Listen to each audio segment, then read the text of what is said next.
cumin and cloves. And I forgot to mention I also got coriander seeds in there. So yes, so first I'm gonna start off with all these whole spices. I'm gonna roast them up a little. Now at this point, make sure that you're cooking the spices enough that they're only releasing their aromatics and their oils, not burning. So if you burn your spices, your curry is going to be all super burny flavors. So make sure you cook the spices really well. Now my spices are almost done. At this stage, I'm going to add my hing. This is really aromatic Indian thing that we usually cook in our curries. It helps in digestion. It has a really nice pungent taste to it. I'm not going to be doing any more weight. I'm just going to add my onions. And these are chopped onions that I'm using. I love that sizzle sound. I just like, that's the best part of cooking. All these sizzle noises. I'm just gonna stir it up a little bit.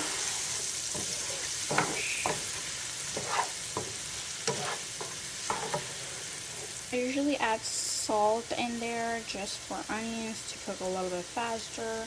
That will reduce my cooking time and will make it a little bit easier.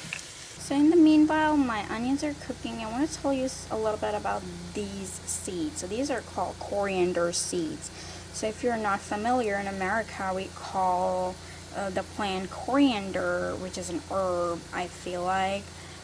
We call it cilantro. So basically these are cilantro seeds. But I don't think we in America call these seeds cilantro seed. We still say coriander seed. And if you want to know, the taste difference between the leaves and the seed is really different. Like if you would eat these, you cannot guess it comes from cilantro leaves. Like no, these are the cilantro seeds. So a little fun fact. This is how my onion looks after a couple minutes of the heat and cooking. I want to tell you more about cooking process. Like this is what I have learned since I've been cooking, right? So if you cook an ingredient for a certain time, like let's talk about onions, right? So onions at this stage, we call it transparent, translucent kind of onions, right? And the onions at this stage, the taste is sweeter. So these are a little sweeter because the sugar is being breaking down and you're getting the glucose out of there, and this is why your onions are going to be a little sweeter at this stage. Now what I like is I like to brown them a little because at that point the onions are not sweet, so I don't have a lot of sugar in my dish. Okay, and then the browning does give it a little caramelized flavor, which I completely love. So my personal preference is to brown my onions, and I use my chopped onions because in America the onions are the big white onions, and whenever I puree them, they no matter what I try, they never cook well. So I always chop them so I can make them brown and get the taste and get the sweetness of onions at this stage out of my dish.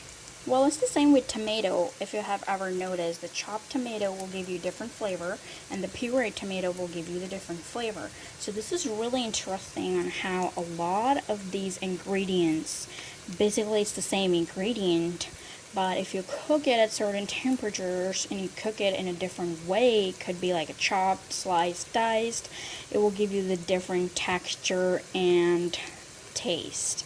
Isn't that really cool? Meanwhile, my onions are browning. I'm gonna tell you how I wash my mushrooms. Now, I am using these mushrooms, the sliced ones. I'm gonna put them in the bowl of water.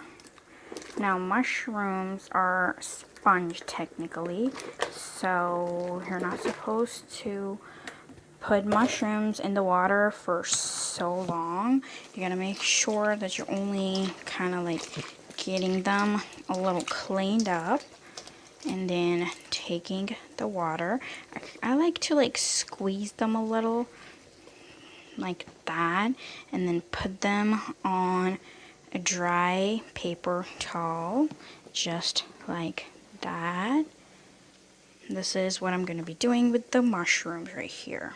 Okay, just look at all the gunk that's been left behind by mushrooms, like just so dirty. Alright, this is how my onions look after a nice 7 to 8 minutes of browning. They are still not done as far as I like them to be done, so I'm gonna cook them for about 3-4 more minutes, and then I think we're gonna be good to add more ingredients in the curry. This is more like what I look for whenever I cook and make the curries. The little slight brownishness on the onion. At this stage, the onions are not sweet at all, and they have nice flavor, and it just smells incredible so far.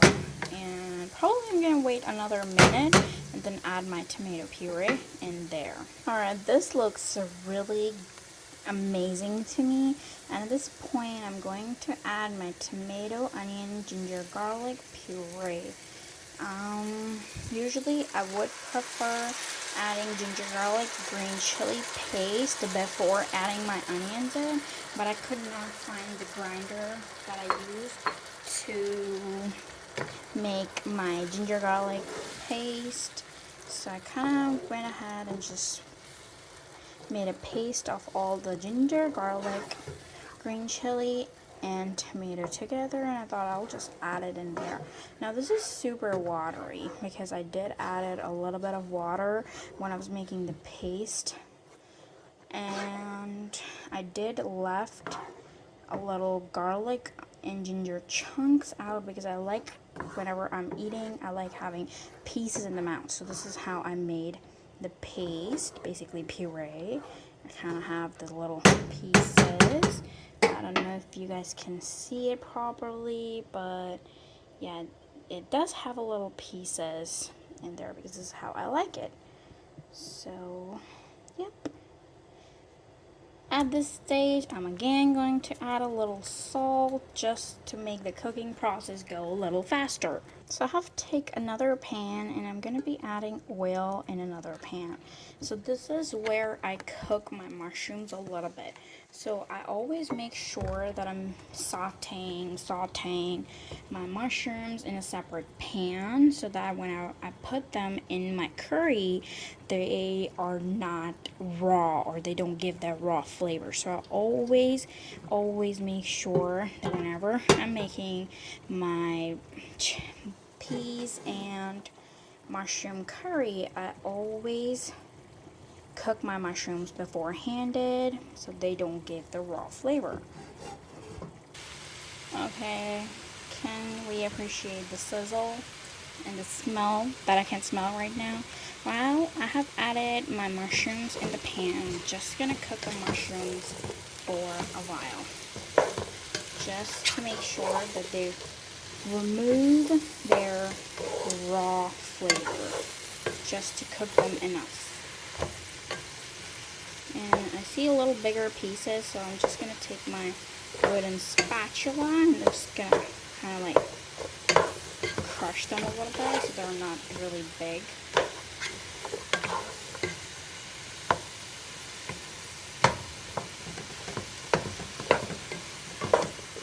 Whenever I cook mushrooms this way without any salt, pepper, or anything, I feel like the color and the smell just give me ick, and I'm like, why do I love mushrooms? But that's the best way, actually, because otherwise this smell will go into the curry and kind of make your curry smell like that. I just don't like it. Usually the smell is going through the vapors and going just out. So that's why whenever I cook my mushroom and pea curry, it just tastes super good.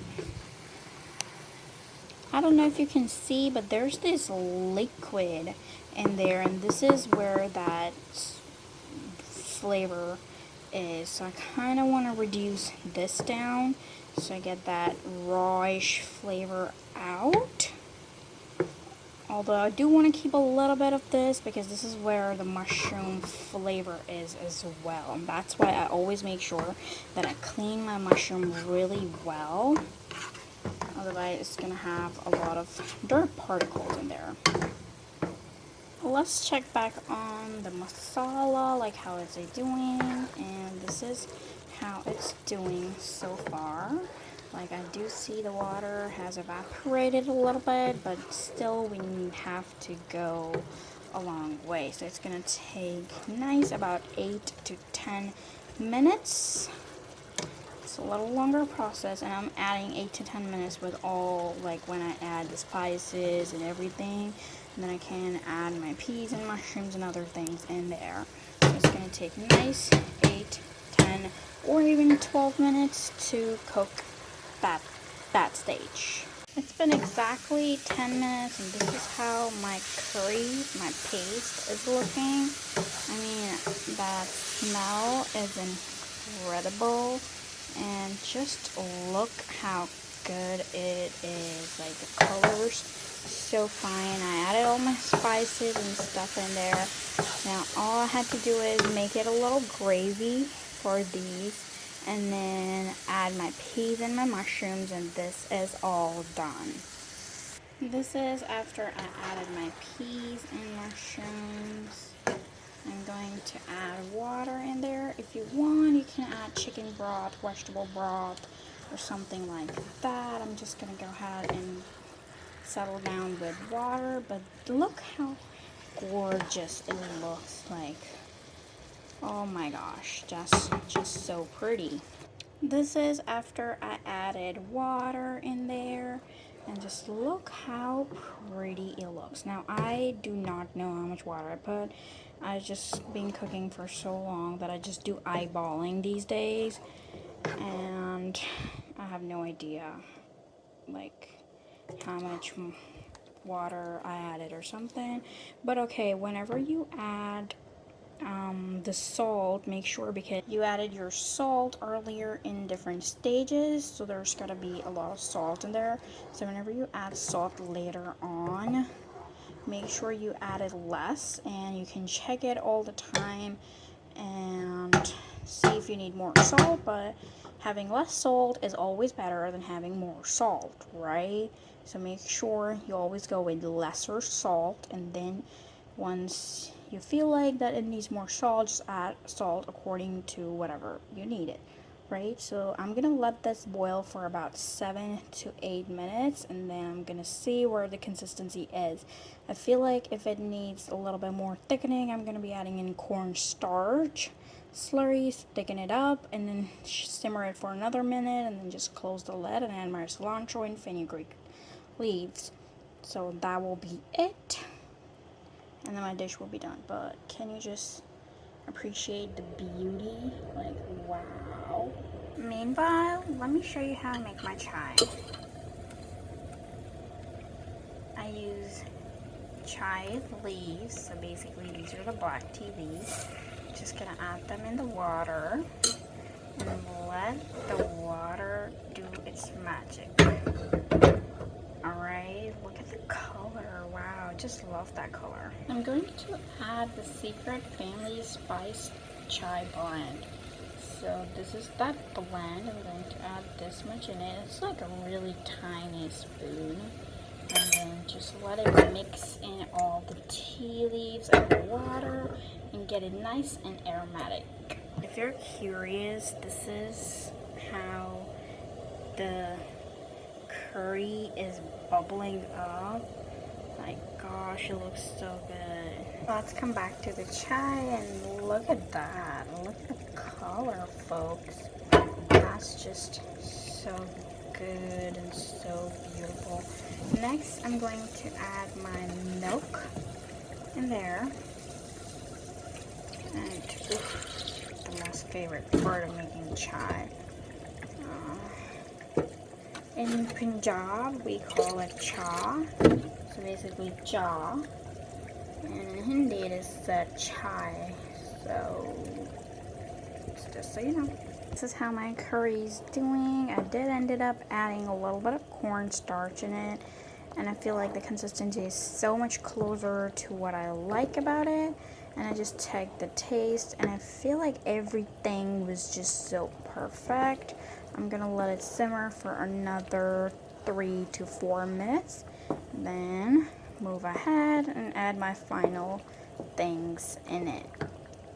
Alright, so this is exactly at the stage that I love it to be. Now I'm going to turn off the heat, then add the final things that I like to add. And those are the cream, chopped cilantro,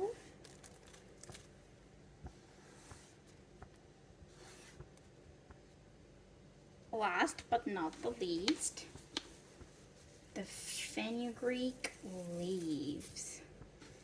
Wow. Now this is something that is going to lift the flavor a lot.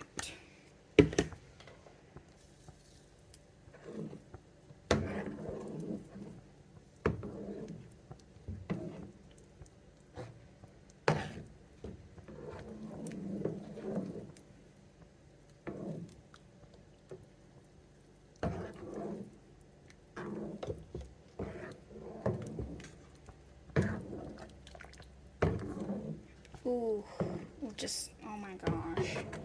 That's the color